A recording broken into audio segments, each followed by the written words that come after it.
ce mardi 26 mai 2026, bienvenue pour ce point de situation matinal du renseignement Stylo News. L'objectif ce matin est clair, offrir une analyse directe et totalement factuelle des événements qui ont façonné le paysage cybernétique mondial au cours des 2 dernières semaines. Avant d'entrer dans le vif du sujet, il est important de préciser que ce bulletin est rendu possible par ProWave AI, le développeur de Stylo Intellops, notre programme de renseignement open source. Cette synthèse sert en fait de prélude à l'analyse audio complète de la matinée, intitulée « Ligne de front cybernétique, piratage mondiaux, menaces de l'IA et guerre numérique ». Au programme aujourd'hui, on va examiner les grandes tendances des menaces mondiales, évaluer leurs impacts concrets, puis analyser les réactions de nos décideurs. On terminera par un aperçu de l'opinion publique et nos prévisions stratégiques pour les jours à venir. Débutons tout de suite avec les modèles de menaces mondiales et les principaux acteurs étatiques impliqués.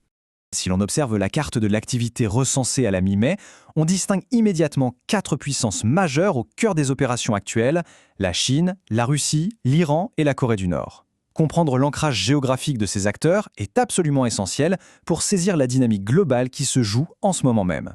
En analysant les données, on constate que chaque nation adopte une approche tactique très spécifique. La Russie, par exemple, mène une véritable guerre hybride en Europe, mêlant cyberattaques classiques et sabotage physique. De son côté, la Chine privilégie l'infiltration discrète à travers l'opération Volt Typhoon, ciblant directement les infrastructures critiques américaines.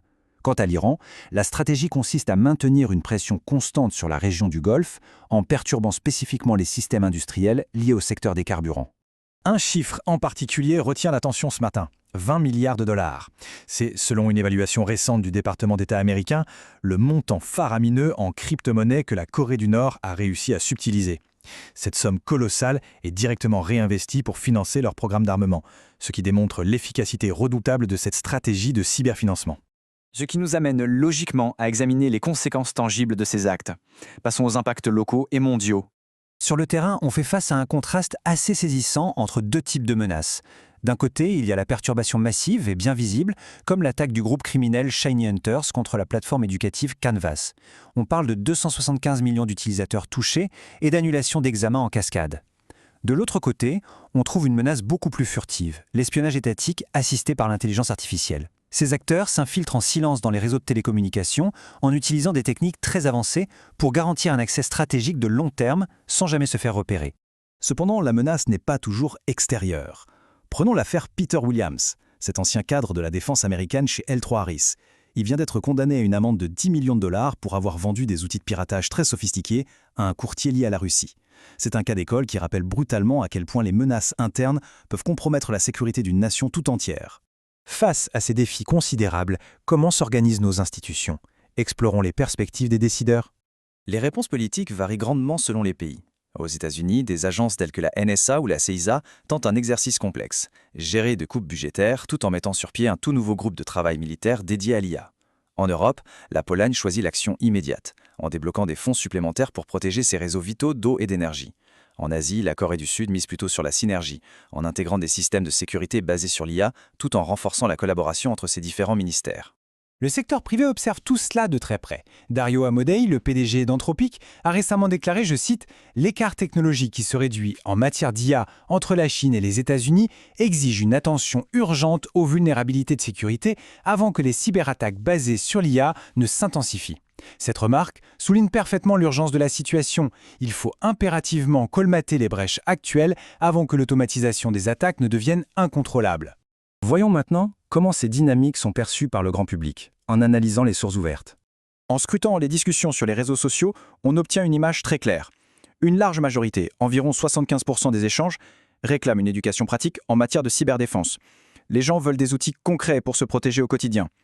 En revanche, le quart restant affiche un certain scepticisme, doutant de la capacité réelle des politiques institutionnelles à suivre le rythme effréné de l'innovation technologique. Ces discussions sont largement alimentées par plusieurs acteurs influents en sources ouvertes. Le compte CyberinfoBB, par exemple, est très suivi pour ses conseils de protection au quotidien. De l'autre côté, des profils comme AliaZ1 relaient sans relâche les alertes d'espionnage, tandis que Undercode Update milite pour la mise en place d'audits proactifs sur les intelligences artificielles. Au niveau institutionnel, l'Institut polonais PISM documente avec précision les actes de sabotage dans la région très stratégique de la mer Baltique. Enfin, pour conclure ce briefing, projetons-nous dans l'avenir avec nos prévisions stratégiques. Voici ce qu'il faut surveiller de près dans les temps à venir. À très court terme, dans les prochains jours, on s'attend à une exploitation continue des failles du système cPanel. Dans les semaines suivantes, la tendance la plus inquiétante sera sans doute l'augmentation des campagnes de hameçonnage et de rançongiciel largement dopées par l'intelligence artificielle. Et d'ici quelques mois, à l'approche de diverses élections majeures, il est fort probable d'observer un repérage systématique et accru des infrastructures gouvernementales à travers le monde. Ceci met fin à notre point de situation de ce matin. Pour approfondir ces sujets, l'analyse audio complète est disponible dès maintenant sur les plateformes habituelles ou via le lien de cette publication. Et pour un suivi continu de l'actualité propulsée par l'IA, il suffit de s'abonner sur le site stylonews.com. Un grand merci à tous pour l'attention portée à ce briefing. Et on se quitte sur cette réflexion. À l'heure où l'intelligence artificielle rend les outils de cyberdéfense mais aussi d'attaque accessibles à un plus grand nombre, les lois et cadres réglementaires internationaux auront-ils la capacité d'évoluer assez vite pour contrer cette nouvelle forme de guerre automatisée? C'est le défi décisif de notre époque. Excellente journée à tous!